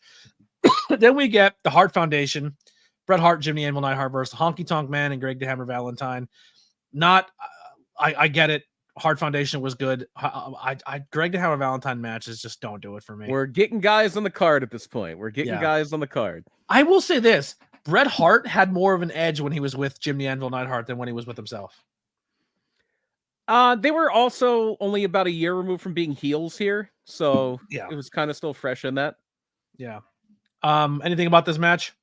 No, not really. Right. No. This is another match where I love one of the contendants and the other contendant I don't care for. Intercontinental Championship. Okay, this is a big one. Yeah, I really have to use the bathroom, so I was going to try to take a pause here, but I want to talk about this match. Yeah. Intercontinental Championship, the Ultimate Warrior versus Rick Rude and Bobby Heenan. We're going to get Warrior going under on this one. Rick Rude wins, and he's the new Intercontinental Champion with some shenanigans with Bobby Heenan holding down Warrior during a pin. I don't. Warrior almost drops. Can you fill timer? Because I'm going to pee my pants if I don't leave. Yeah, go ahead. All right. Warrior almost drops fucking Rude on his head like 4 times. He struggles. His cardio's not there. There's a lot going on in this match that it just like it didn't do it for me. I'm going to be honest, man. I know people love them some Ultimate Warrior. I can care less. I don't care about Warrior at all. There was just so much of it that as something that like I have watched not a lot of, that a lot of it made me really nervous watching it and how things were being done, or like how he would drop him or how he was like handling his body, and a lot of it was that he wasn't handling it at all. Yeah. He wasn't very safe. He didn't protect people. He was signed because he was muscles. That's pretty much while he was there. But this is the birth of becoming Rhythm and Blues, where Greg the Hammer Valentine then dyes his hair jet black, and he kind of spoofs that he dresses like Elvis as well. That was the one that was. Okay, never. Yeah. Fun fact: Greg Valentine. I'm not sure. Honky Tonk Man, I believe, is shoot cousins with Jerry the King Lawler. They're somehow family or something. They're cousins, right? Am I saying that right, Steven? I think they're cousins, but I'm just trying to fill time on this one. No, that's fair. If Brian wants to come back and talk about this match more, we can. We're gonna get Bad News Brown and Hacksaw Jim Duggan.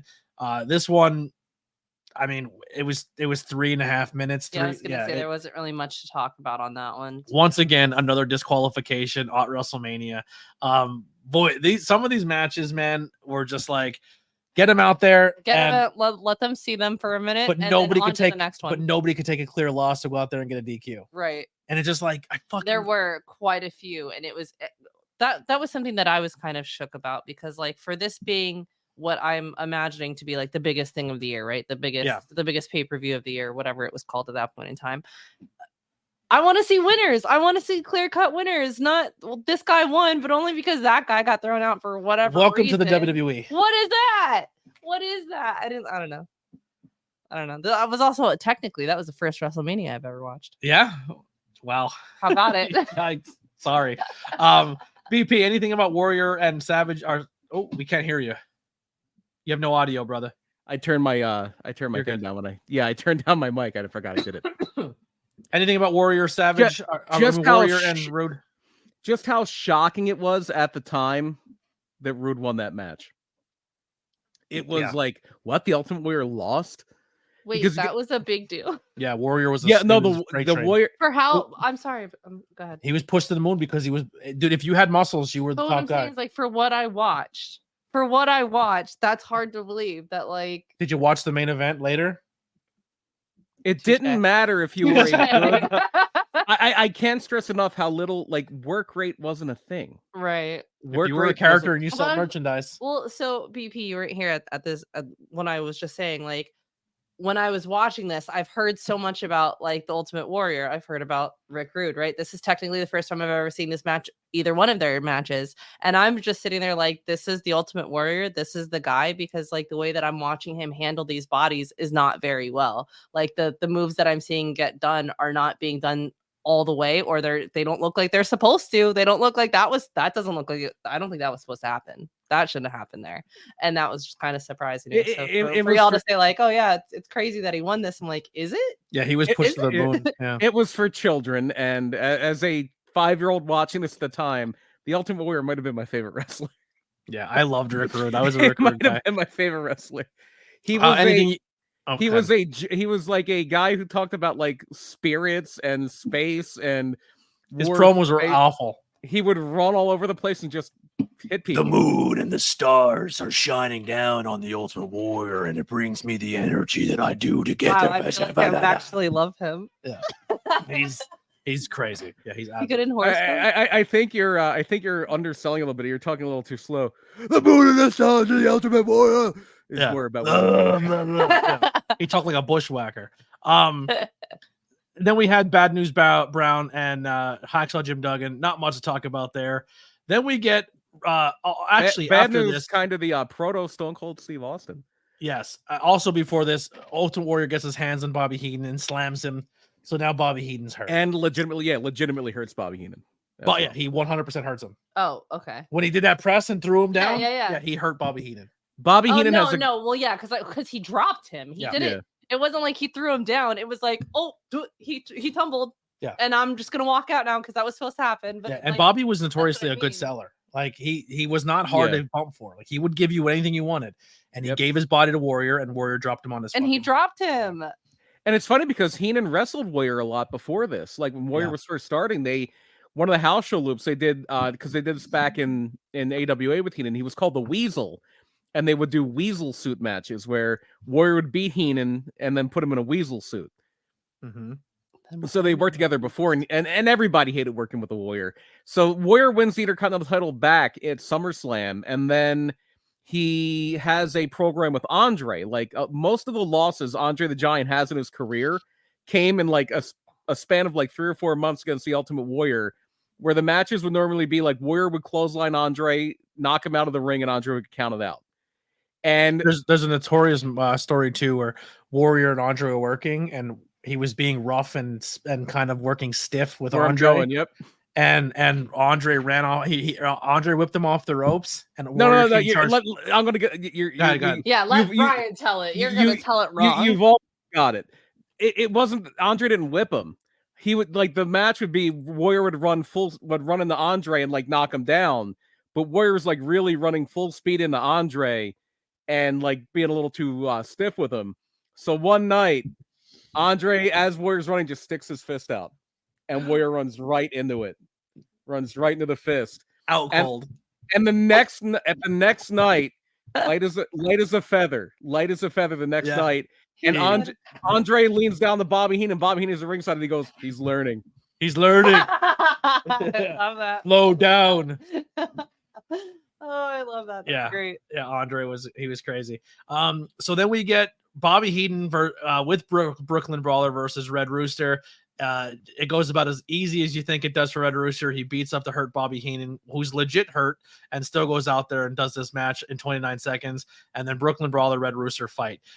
Describe to us and Lily and some maybe the new listeners, what the fuck is the Red Rooster and who is he? So the Red Rooster is Terry Taylor, who at this point, before this, was a territory guy. He was the Mid-South champion or the UWF champion at the time that territory was starting to fade out. And then they got bought by Crockett. He was with Jim Crockett for a little while. And they bring him in. And the idea behind the Red Rooster was that Bobby Heenan found this guy who was an average wrestler, just not a really good wrestler, but Bobby Heenan was going to guide him. And Bobby Heenan was like, I'm going to show everybody, I'm going to take this average wrestler and turn him into a star because I'm that good. I'm Bobby Heenan. And eventually he would just berate him. And there's a famous match from Saturday Night's Main Event where it's Red Rooster against Tito Santana, and Heenan is mic'd at ringside. And it's just Bobby Heenan just letting loose on him, as only Bobby Heenan can. And then after that, Heenan... Terry Taylor was a pretty big deal in the territories, right? Yeah, he was a big deal in the UWF when the UWF was going out of business. So essentially what was happening is the rules with the territories is you don't infringe on our territory, we don't infringe on yours. We can work deals out if you want our guy to go to yours, but he's our guy and you have to protect him and you have to do this. That's how wrestling was set up. Yeah, it was set up that way. WWF was like, nah, WWF was the Northeast territory. They took New York, Pennsylvania. That was their area. And then they got more money, more TV deals, more things. And they just turned around and said, we're going to just take all your top guys from all the territories. What happened and they'd bring them over and just not use them properly, or they would never make them higher than what they were. What happened was Vince McMahon, that we know, bought the territory from his father. His father was never going to compete with other people. And then Vince Jr., Vincent K. McMahon, the Vince McMahon we know, did. And one of the biggest guys that he stole from the territories to make his star was Hulk Hogan. From the AWA, yep. Yeah. Well, pretty much everybody. Piper came from Mid-Atlantic, and he was in Oregon before that. Everybody came from somewhere. Yeah. Yep. The only... I think, pretty much nobody that I can think of was kind of because the people who were big in WWF before this were Backlund, Don Morocco. Greg Valentine was in there for a little bit, but he would be all over. People would come through. But yeah, most of your big stars, besides Andre was always loyal to Vince Sr. Andre was the one guy they kind of kept. Now we have the main event, the World Heavyweight Championship. Macho Man Randy Savage versus Hulk Hogan. And boy, Macho Man is fantastic. He's so good. He's so good. So goddamn good. And she's watching this and she's like, this isn't bad. He's kicking this shit out of Hulk Hogan. She's like, and then it clicks. And then it clicks. And I'm like, wait a minute. She goes, well, how does Hulk Hogan? I said, wait, does Hulk win? And I said, always. He goes, always. And I was like, no. There are so many. And she goes, how? Is he gonna is Macho Man gonna make a mistake? Where does he fuck up? Because he's dominating. Where's the disconnect happen? And I said, no. The way Hulk Hogan wins is you do your finisher. He makes your finisher look like shit. And then he decides at that point he's not going to lose, and then he wins the match. And she's like, "Get the fuck out of here!" And then roll elbow drop, Hulk up, he wins. He goes. I'm a fan of the Hulk. I think we should. He goes with his cheeks 17 times.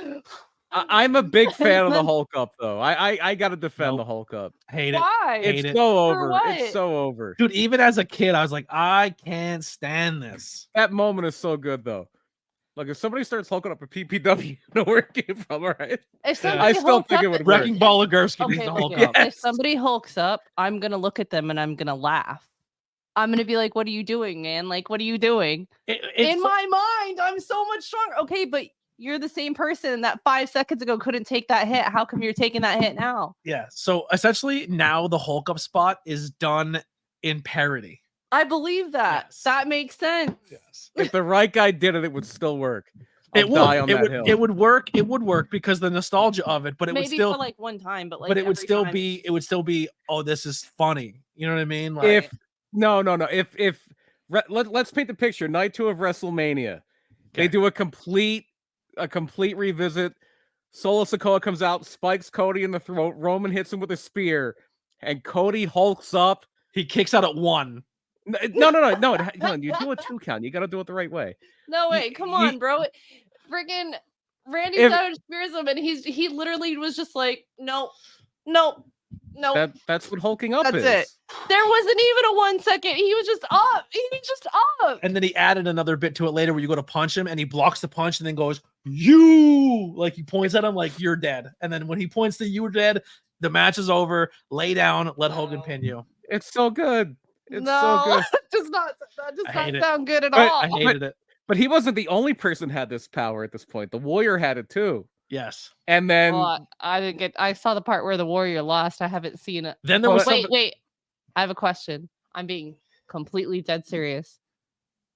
Does Hulk ever lose?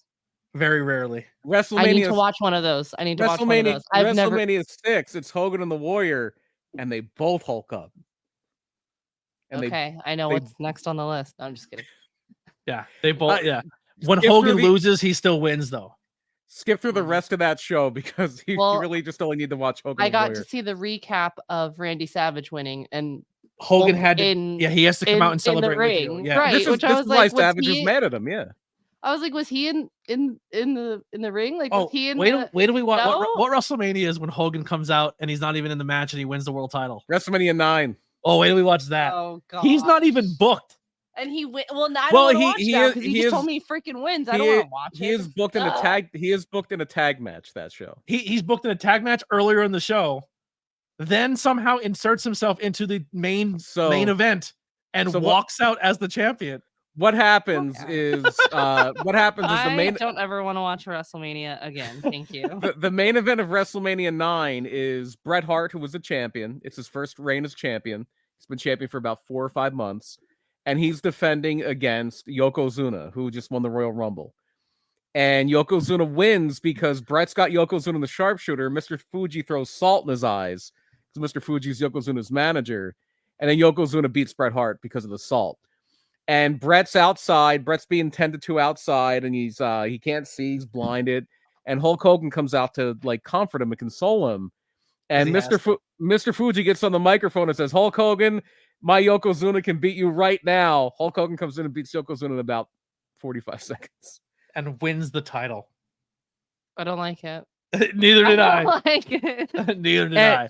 And Is the that whole when you quit watching? Is that when you're like, No. yo, I'm done? No, but it You made me. still watch? I did not. When Hulk Hogan was the champion, I didn't give a fuck about the championship. Right. I liked the Pipers, the Shawn Michaels, the Right. fucking like. I liked all of the under.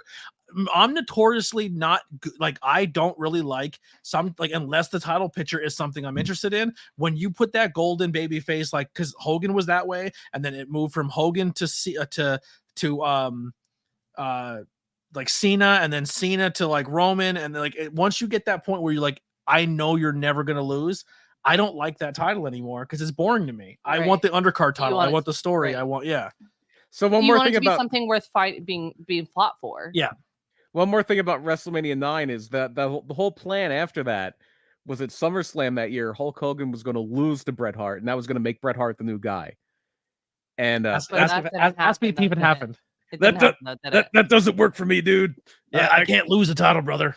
Oh no, he lost the title, but he lost it before SummerSlam at King of the Ring to Yokozuna. So that he didn't have to lose it To there. Brett.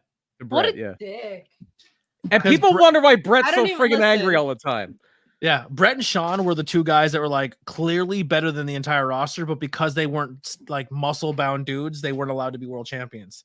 And they pretty much proved that yes, a smaller guy can be a world champion and be successful. They came from that lineage. Anything else with WrestleMania 5, BP, that you want to put a bow on this? I know it's not a great show, but boy, is the show special to me. Because it's my first WrestleMania. It's not the first WrestleMania I ever saw. I actually didn't see it until later. But the hype for it, like this show is like, this is very a formative show for me. Yeah, it's very iconic. And Randy Savage is one of the best wrestlers that ever lived. And totally agree. Yeah. Totally agree. Now let's do some fun here. Let's pull it up, BP. Oh no. Random number generator. Are you ready? No. All right, here we go. Dun dun dun. 15. I was at this one. He was at this. I was at this WrestleMania. Okay. Is this a good one? Do we keep it? No, we can keep it, but it's really bad. How bad is bad? It's well, the main event is The Rock against Steve Austin. Okay, which is a good match. I'll let him run through it. I'm not going to share my screen. Oh no, I could tell you the card. I could probably tell you the card in very close to the actual order of the card. Are you still watch? No, he doesn't see this. Go ahead. Okay. So we have a 3-way match for the hardcore title with Hardcore Holly, Al Snow, and Billy Gunn. We have the tag team champions Owen Hart and Jeff Jarrett against D'Lo Brown and Test, who won a battle royal on Sunday Night Heat. I don't remember I don't know what the third match was in order. This is too soon for Barkon and Butterbean, right? Nope. Oh, okay. the brawl for all Barkon and Butterbean. Yep. Now I'm going to lose the order because I know we have a. It's another singles match. Singles match. I know the next one's a singles match. Is this the Big Show and Mankind? Yes. Mm-hmm. All right. And then is it the 4-way next? Yes. All right. So that is going to be the Road Dogg, Gold Dust, Val Venus, and who am I forgetting? Ken Shamrock. Yeah. Okay. And then is the next one Triple H and Kane? Yes. All right. And then that would mean the next one is probably going to be, is it Sable and Tori? It is. All right. And now I'm going to get confused because it's one of two. Championship match. Oh, European title, X-Pac and Shane McMahon. Yep. And then, so that would make Hell in a Cell next? Yep. All right, Big Show and the Boss Man. Oh. Where he kills the Boss Man. Or Undertaker and Boss Man. I'm sorry, Undertaker and Boss Man. What were the first two? The first two that he didn't say were dark matches. These happened at the pay-per-view, but they weren't televised. So they were. They were. This is when Sunday Night Heat was still on. So the dark matches were on Sunday Night Heat. I don't remember the Sunday Night Heat matches. I'm not that good. Are we at? It was Jacqueline defeats with Terry Runnels defeats Ivory with D'Lo Brown. And then the Battle Royal, which is how D'Lo and Test got the tag title shot. They beat Draws and the Godfather. Yes. Yeah. And the main event, and you said already Stone Cold Rock and the Rock. Steve Austin. Yeah. Do you want to stick with this 15? I probably haven't watched it since that day, so let's go with it. WrestleMania 15 it is. It's not a good show. It's not a good show. 5 wasn't the greatest either. I have a question. Are you doing WrestleManias all the way up until WrestleMania? Until WrestleMania, yes. Okay. Yeah, we're gonna do Manias until Mania. Is that fair, or do you want to try something else? I'm fine with that. I'll go down memory lane. Let's ask the people. Let's ask the audience. Do you guys want another WrestleMania, or do you want us to do a topic? Or we'll give you either a topic, a WrestleMania, or do we watch an Elimination Chamber show before Elimination Chamber? Well, it would be after I've never watched an Elimination Chamber either. It would be after Elimination Chamber, yeah. Well, the next show we'll talk about at the beginning of it, but we will cover Elimination Chamber, and before the Elimination Chamber, I will go live and do a pro wrestling scorecards. So we'll let them pick if they want to do a topic or they want another Mania before Mania. If we are now, your Mania is going to be 15, or do you want a topic? Do you have a topic you can kind of tease that you can want to do? Not off the top of my head. You know who I vote for, and it's kind of it's a rewash, but it's not. It's a new era of Tornado Tag, and I think it's a story that people should hear. And I think under this new platform with more eyes and more listeners and more viewers, I think it's a story that should be told again. I know it's kind of fun, not funny, but it's kind of ironic because it's Black History Month. but it's a white dude. Oh, okay. Sputnik Monroe. I think the Sputnik Monroe story should be told again. Well, we could do that. We could do that next week, and then the week after we could do WrestleMania 15. We'll do a little bit of both. Okay. You want to do that? That's fine with me. So next week, Sputnik, week after Mania? That's perfectly fine with me. All right. So next week, we're doing the history of Sputnik Monroe. And then after that, we'll do WrestleMania 15. So we'll give you 2 weeks to watch. A raging climax, WrestleMania 15. Yes. So we'll give you 2 weeks to edge yourself to get to that raging climax. And boy, is that I'm edge. out. Y'all have a good night. Boy, is that Kane versus Triple H match bad on that show. Yeah. The other thing about that WrestleMania that's very funny, not funny, but Steve Austin comes out in a t-shirt because his vest that he would always wear, I guess, got lost in his luggage or something. Yikes. He didn't have his vest. He had to come out in a t-shirt. He was very angry about it. But yeah, speaking of a t-shirt, The Rock had to cover up that body because that was not in shape on Monday. That was that is a very important match, though. That is the very first match in the Austin Rock WrestleMania trilogy. Yeah. They wrestled at 15, 17, and 19. So this is the first one. Yeah.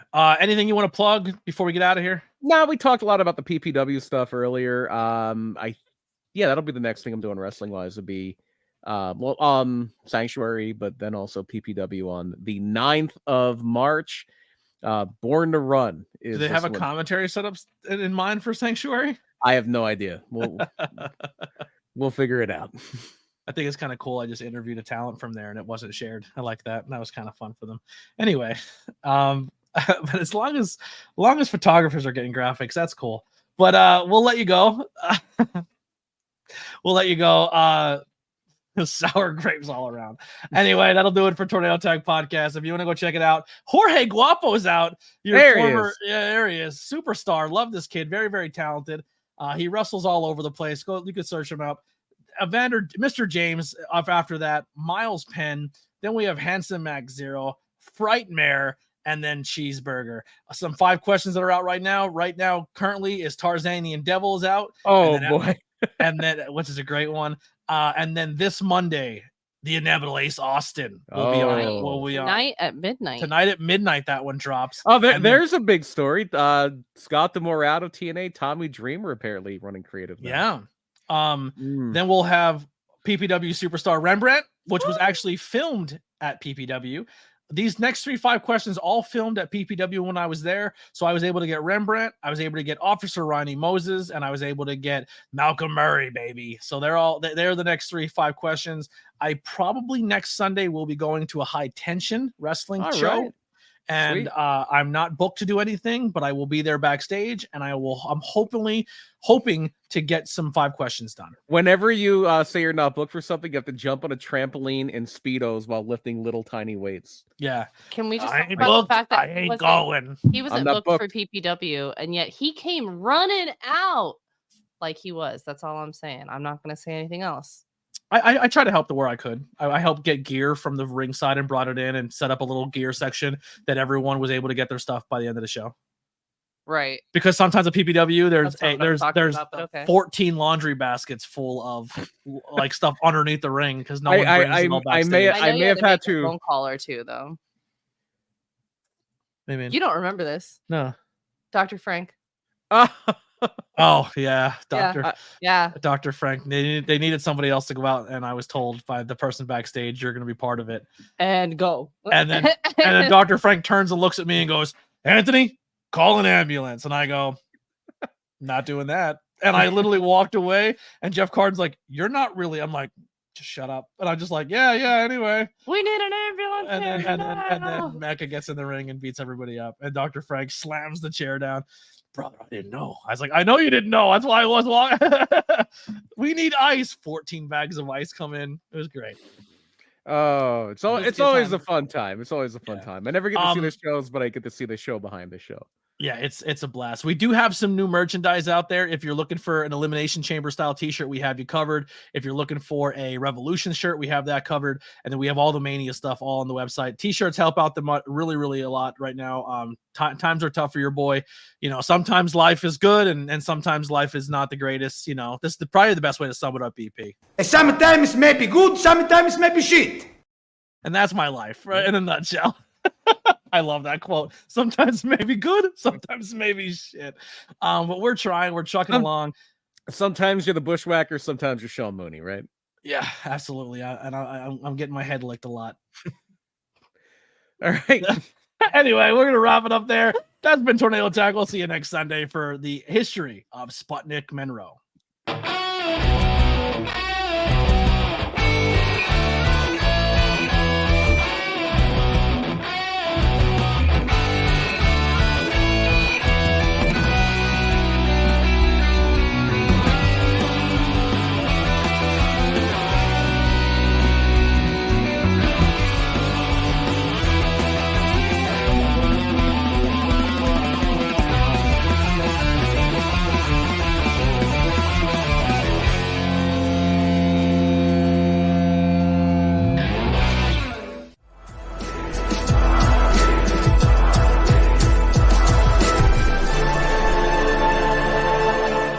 Thanks for watching this presentation. Like, share, and subscribe for more.